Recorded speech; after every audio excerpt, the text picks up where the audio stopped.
this point, one of the things is facilities. I think we do need to be concerned and make sure that resources are being set aside and being spent properly so that we can get schools renovated, we can get new schools built. I think those things are very, very important. Another thing I think is real important is how we make sure that our teachers are properly compensated.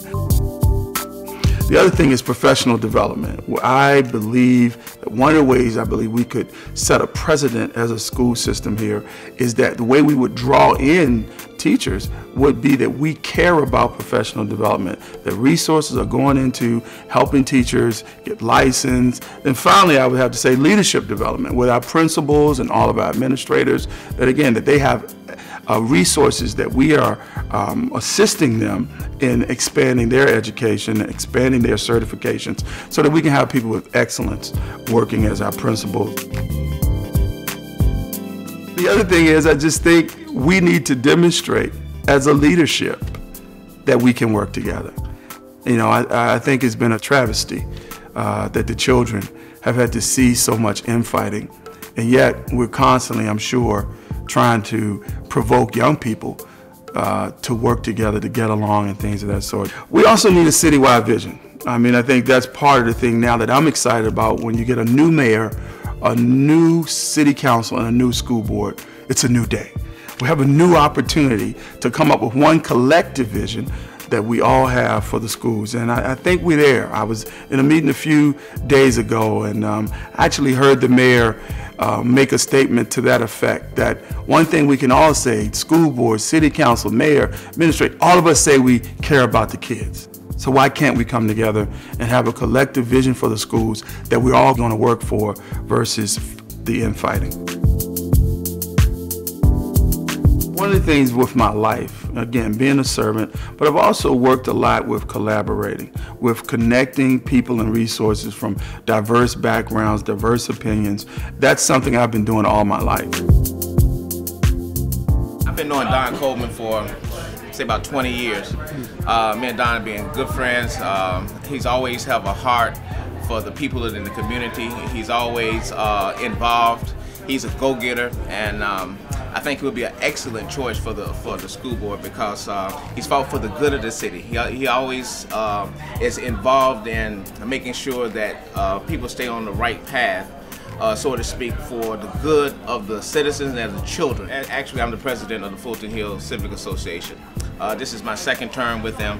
Don Coleman has really been an influence and allowed me to get involved with that, you know, because I was kind of a laid-back guy, not to get involved with too many things, but Don has really encouraged me to become active in the things of the community. I've known Don since I was a very little girl.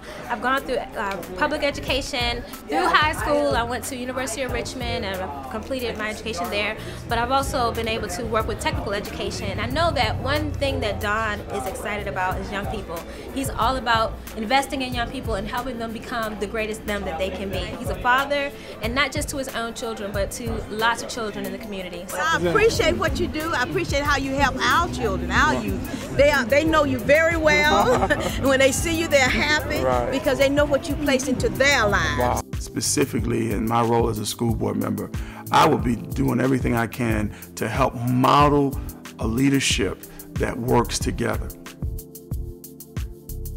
Well, I think it's very, very important that as a community that we make our teachers feel appreciated. And the National Education Association, when it talks about teachers in one of their studies, why teachers leave, number one, too little support. Number two, no respect. Number three, unfair accountability.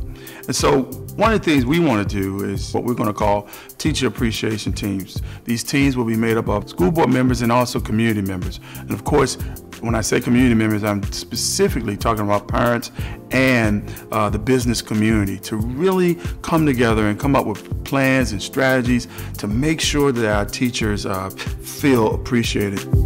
Another thing, competitive salaries. It's obvious it's going to be our responsibility when we look at budgeting and things of that sort, that we got to make a priority to making sure that our teachers are properly compensated, and also making sure that the teachers know that there's resources available for their development, which I think is another, just a blessed way, a smooth way that we could really let teachers know, beyond just the salary, we're also invested in you growing as a person.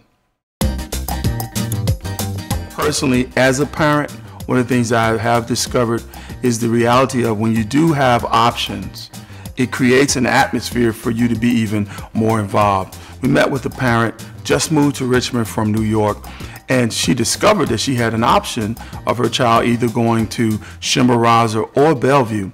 And what she explained to us was that made her go investigate those schools and really get involved in which one would be the best one for her child. And so it's obvious that choice does bring an effect where parents get more involved. Am I going to sit here and say that we're going to abandon the public schools for charter schools or school choice? No, that's not what I'm saying. I believe in the public school system. I believe in Richmond Public Schools. I'm a graduate of Richmond Public Schools. My wife is a graduate of Richmond Public Schools. My oldest daughter is a graduate of Richmond Public School. My sister-in-law works in Richmond Public Schools. Several of them. So I believe in the public school system. That to me is a non-issue. But I do believe that I want to hear from my constituents, and I want to look at ways that are going to cause parents to be more involved in schools. And that's definitely one of the characteristics of charter schools, that they found ways to kind of make sure that parents are more involved. Then statistically, we all know the facts on that. An engaged parent usually leads to an engaged student, which ends up being a successful student.